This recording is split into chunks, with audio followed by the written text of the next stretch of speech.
এর আগের দিন তো বউয়ের পিঁড়িটা তোমাদের দেখিয়েছিলাম, আজকে বরের পিঁড়ি দেখানোর পালা। আচ্ছা, মানুষ চাইলে হয়তো অনেক কিছুই করতে পারে, যেমনটা এই পিঁড়িটা করেই বুঝলাম।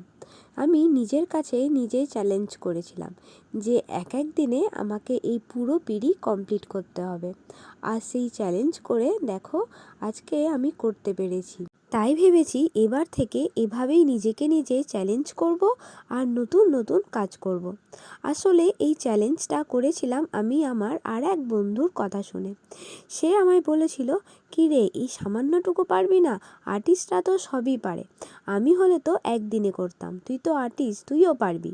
যাই হোক, পুরোপুরি আর্টিস্ট তো আমি নই, ওই একটু আধটু আঁকিবুকি করতে পারি।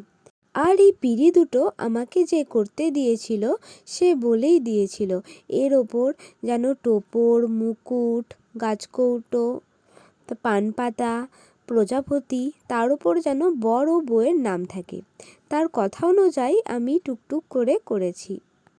আর এই পিঁড়ি দুটো যার জন্য করা, অর্থাৎ আমার ছোট্টবেলার বন্ধু অনুষ্কা, তাকে জানাই নতুন জীবনের আন্তরিক শুভেচ্ছা ও অভিনন্দন। নতুন জীবন আরও সুখময় ও আনন্দে ভরে উঠুক। চলো, আমার 2 দিনের পথ চলা এবার সমাপ্ত হলো। এবার তোমরা সবাই দেখে জানিও এই কলকার কাজগুলো কেমন হয়েছে।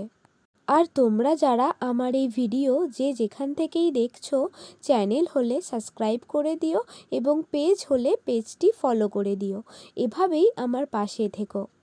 তোমাদের সকলকে জানাই অসংখ্য ধন্যবাদ। খুব ভালো থেকো সবাই।